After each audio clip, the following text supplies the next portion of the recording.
YouTube, what is going on? It's the Nail Top 23. I'm back with another video. Before we get into the video, YouTube, I need you to hit the like, comment, and subscribe button. Turn on that post notification bell while you at it. So we got another true crime video. We got the footage of Psycho confessing to mutilating 10-year-old child. Let's get straight into it. No, but I know the drill. Inside of that trailer, there's a ball sitting there, 3 balls. And in that trailer also, we have your DNA and fingerprints on one of the balls. Well, obviously I wasn't planning on getting caught. What? Sometimes horrible crimes make no sense at all. In this disturbing video, a psycho took the lives of 3 totally innocent people, including a 10-year-old kid. This happened in a normally safe little town, so whoever did this had to have some sort of reason, right? It couldn't just be totally random, could it? Let's find out.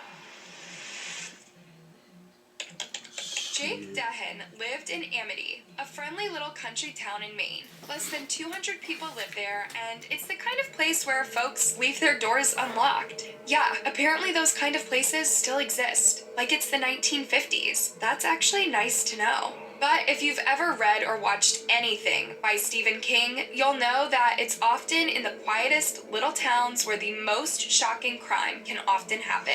And on June 23rd, 2010, Jake was just starting to get worried. He hadn't heard from his brother, Jason Dehen, in over a day. Now, this was pretty unusual, but he thought maybe he'd just crashed at his friend's, Jeff Ryan's place. Jake drove by Jeff's home several times that day to see if his brother was there. After all, it wasn't so unusual for Jason to visit his friends and his 10-year-old son, Jesse. But by 9 p.m. that evening, Jake was so worried about his brother that he went all the way up to the house and shone a flashlight through the doorway. What he saw through the door into that house was completely disturbing. I think the times I smile the most is when I'm around nature. Connecting with my environment on a physical.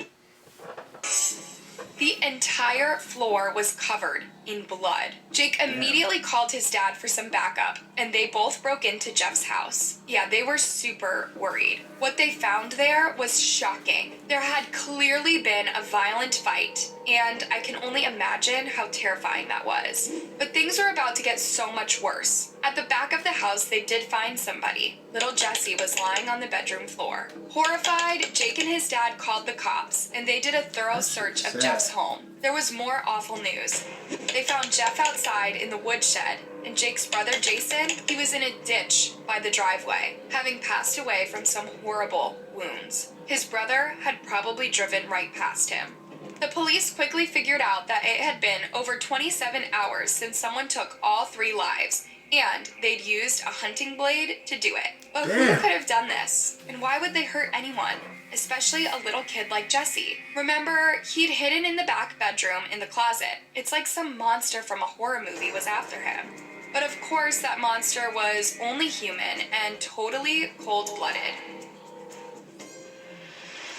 Bro, it's like, just imagine, bro, like you 10, you just chilling and you hear people getting killed, all type of stuff, just you trying to hide in the closet like on some movie type stuff, and man, that don't make no sense, bro. Like, remember, Amity was a quiet little town where everybody knew everybody else. So if there was a crazy person in the town, it was probably the first time they felt they had to lock their doors. What if the psycho did this again? The police were working hard to track down whoever had done this. The authorities soon found the burned remains of Jeff Ryan's 1989 Ford pickup truck. It had been dumped about 15 miles from the crime scene. At Jeff's house, the police also checked for DNA evidence on the bottles and cigarette butts around the house. They found some male DNA that couldn't be accounted for, and they started interviews to learn more. This is them to someone from out of town. Thane Ormsby was, if you first met him, pretty charming and engaging 20-year-old guy. When he arrived in Maine after a troubled teenage life, he was taken in by Amity locals, Bob and Joy Strout. He helped them out around the house and looked after their animals. Although he'd recently moved on to Dover, Maine, the police thought that he might have had some information on who had been hanging out at the house with Jeff.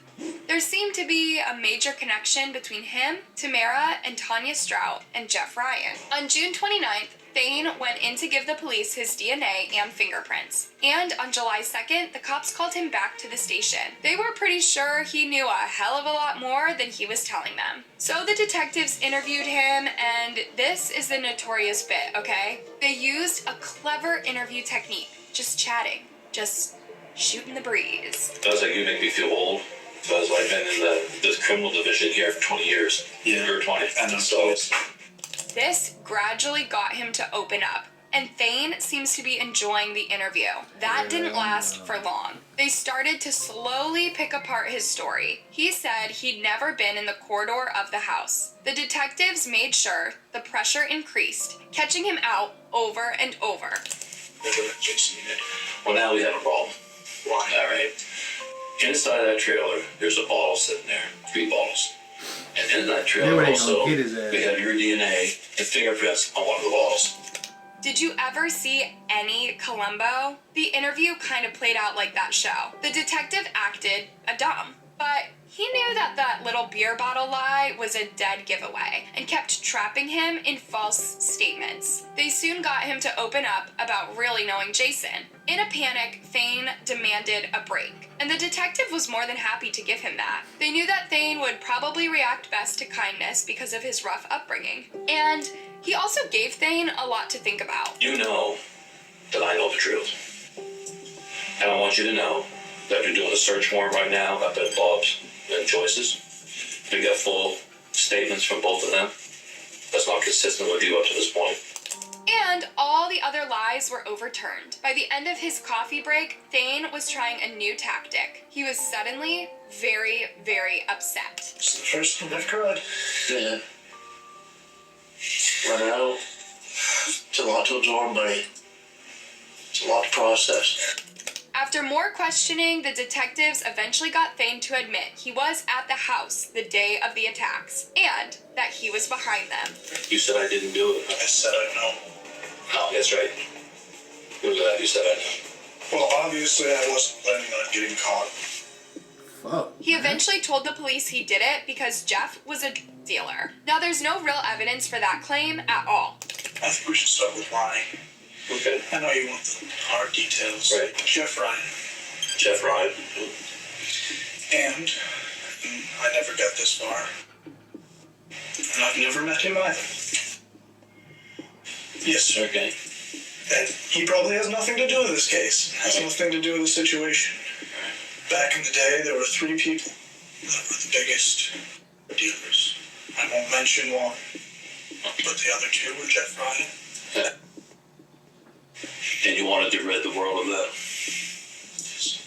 So you hated Jeff because he was a dealer? Because of the things he's done to other people.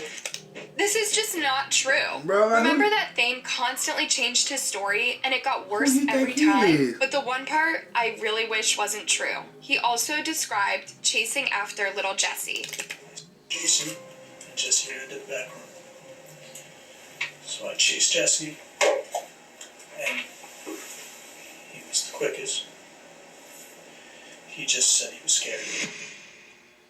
Yeah, that sounds like a horror movie monster to me. Thane also made Bob Strout cover for him when he went to burn the car and then ran off to Dover to stay with Bob's son. Of course, it's a bad cover for a murderer, but Robert Strout insisted that Thane had threatened him. He said, "Keep your mouth shut and nothing will happen. If you say anything, I will hurt your family."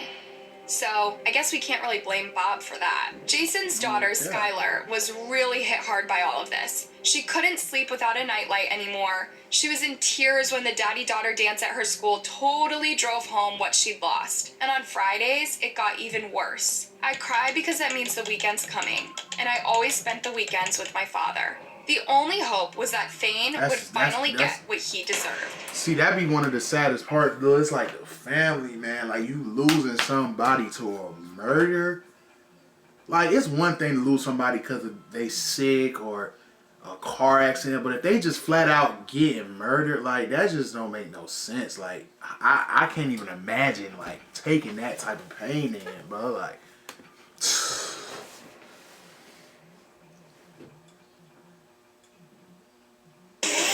and then you gotta sit in court and look at it. Man,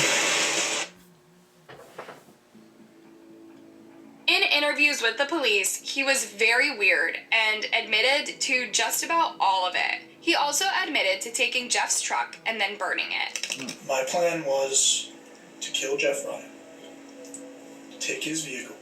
His motives? Well, they were entirely in his own head. At one point, he claimed that he did it on the 22nd due to numerology, although he wasn't even sure what meaning this date had. But I think he understood just how people saw him. Nobody normal would do this, right? And I just realized while I was taking a pee that the word they use for me is homicidal maniac. So I suppose I'll be considered crazy by people even if I'm really crazy or not.